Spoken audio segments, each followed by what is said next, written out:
সকলোৱে অৱগত যে যোৱা বছৰ নীতিন গাডকাৰী ডাঙৰীয়া আমাৰ সকলোৰে উপস্থিতিত মঙলদৈ বাইপাছৰ আধাৰশিলা স্থাপন কৰিছিল। মঙলদৈ বাইপাছটোৰ নিৰ্মাণৰ দায়িত্ব অসমৰ লোক নিৰ্মাণ বিভাগে চোৱা চিতা কৰিছে। মই আজি সংসদ দিলীপ শইকীয়া ডাঙৰীয়াই মোক অনুৰোধ কৰিছিলে যে নিৰ্মাণ কাৰ্যটো এবাৰ চাব লাগে যাতে ই ফাষ্ট হয়।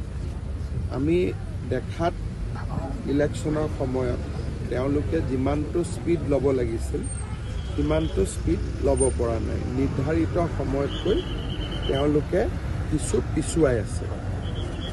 তাৰ কেইটামান কাৰিকৰী কাৰণো আছিল, আজি আমি পৰ্যালোচনা কৰিলোঁ। আমাৰ লক্ষ্যটো হ'ল যে এই বাইপাছটো 2025 চনৰ ভিতৰত আমি নিৰ্মাণ কৰি ৰাইজক দিব লাগে, আৰু সেই উদ্দেশ্যেৰে আজি মই ইয়াতে এবাৰ চাই গ'লোঁ।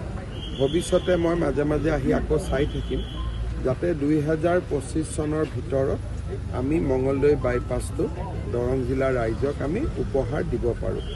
আপোনালোক সকলোৱে জানে যে এইটো 341 কোটি টকা কেন্দ্ৰীয় চৰকাৰে ব্যয় কৰিছে, আৰু প্ৰায় 95 কোৰ্চ আমি ভূমি অধিগ্ৰহণৰ বাবে ৰাইজক আমি দিছিলোঁ। এতিয়া ৰাইজে সহযোগ কৰিছে, ঘৰবিলাক উঠিও গৈছে। গতিকে আমি ভাবোঁ যে ইয়াৰ পৰা অলপ বৰষুণটো কমিলে আমি কামখিনি ফাষ্ট কৰিব পাৰিম। বিশেষকৈ যদি আমি আগষ্টৰ 15 তাৰিখ বা ছেপ্টেম্বৰৰ পৰা বৰষুণ নাথাকিব, ফুল চুইং যদি আমি কাম কৰিব পাৰোঁ, তেতিয়াহ'লে অহাবাৰ বানপানীৰ আগতে আমি ৰাস্তাটো বহুত পৰিমাণে উলিয়াই দিব পাৰিম। 15 নম্বৰ ৰাষ্ট্ৰীয় ঘাইপথটো নিৰ্মাণ কৰাৰ কথা এটা ওলাই আছে। 15 নম্বৰ ৰাষ্ট্ৰীয় ঘাইপথটো 4 লেনযুক্ত কৰাৰ বাবে ইতিমধ্যে দিল্লীত প্ৰাককলন প্ৰস্তুতিকৰণৰ কাম আৰম্ভ হৈছে। ইয়াতে আহি তেতিয়া আমি গম পাম কষ্ট কিমান লাগিব, লেণ্ড একুইজিশ্যন কিমান লাগিব।